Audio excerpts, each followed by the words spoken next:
ঝটপট বানানো যায় এমন একটা ব্রেকফাস্ট রেসিপি নিয়ে হাজির হয়ে গেলাম।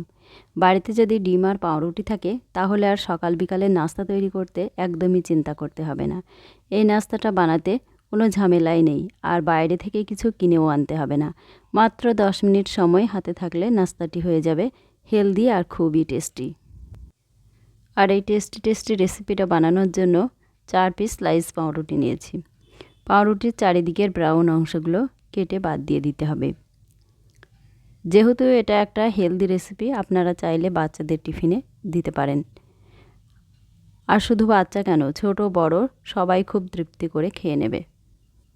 এখন নিয়ে নেব দুটো ডিম। ডিম দুটো নিয়ে প্রথমে একটু ফেটিয়ে নিতে হবে।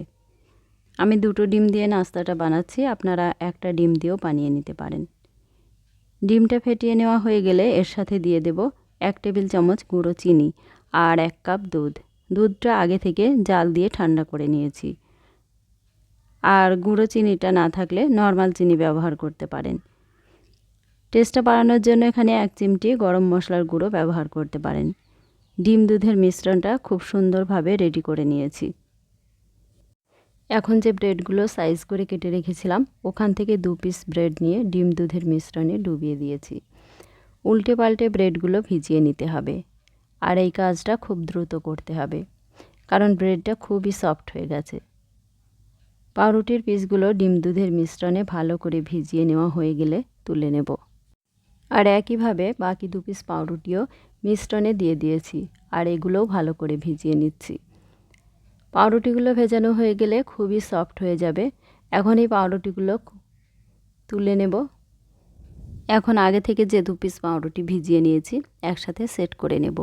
তারপর ডিম দুধের মিশ্রণ যেটুকু রয়েছে ওটা পাউরুটির উপর দিয়ে দিতে হবে। এইভাবে অল্প অল্প করে দিতে হবে। এখন ফ্রাই করার জন্য প্যানে ঘি বা বাটার দিয়ে দিতে হবে। তারপর সাবধানে 4 পিস পাউরুটি একসাথে দিয়ে দিলাম। আর এই সময় হিটটা একদম লো রাখতে হবে। 1 মিনিট হয়ে গেলে উল্টে দেব। প্রথমে এইভাবে উল্টে দিলাম, আর উল্টানোর পর পাউরুটির পিসগুলো স্প্যাচুলা দিয়ে একটু ধরে থাকলে সেট হয়ে যাবে। তারপর আবারও উল্টে দেব, আর ছেড়ে যাওয়ার সম্ভাবনা নেই। এখন যেভাবে খুশি উল্টে পাল্টে ফ্রাই করে নিতে হবে। পাউরুটির চারিধারগুলো এইভাবে লো হিটে প্রথমে ফ্রাই করে নিতে হবে। তারপর হিটটা মিডিয়াম করে দিয়ে একটু লাল লাল করে ফ্রাই করে নেব। খেতে ভালো লাগবে আর ভিতরটা সিদ্ধ হয়ে যাবে। এই সময় চাইলে ঢাকা দিয়ে দিতে পারেন, তবে ঢাকা না দিলেও বেশ ভালোই হয়। ঘি বা বাটার খেতে না চাইলে সাদা তেল দিয়েও নাস্তাটি তৈরি করে নিতে পারেন। দেখুন কত সুন্দর ফ্রাই করে নিয়েছি। আপনারাও এইভাবে লাল লাল করে ফ্রাই করে নেবেন। নাস্তাটি একদম রেডি হয়ে গেছে, আর একটা প্লেটে তুলেও নিয়েছি। এখন একটু কেটে দেখাচ্ছি। আপনারা দেখেই বুঝতে পারছেন নাস্তাটা কত বেশি সফট হয়েছে। খাওয়ার সময় মুখে দিলেই এক নিমেষে মিলিয়ে যাবে। দেখেই তো নিলেন কত সহজে নাস্তাটা তৈরি হয়ে গেল। সকাল বা বিকালের নাস্তা অথবা বাচ্চাদের টিফিনে কিন্তু অবশ্যই এরকম মজাদার আর হেলদি নাস্তা দিতে পারেন। ঘরে থাকা অল্প কিছু উপকরণে আর মাত্র 10 মিনিট সময় হাতে থাকলেই কিন্তু আপনারা এগুলো তৈরি করে নিতে পারবেন।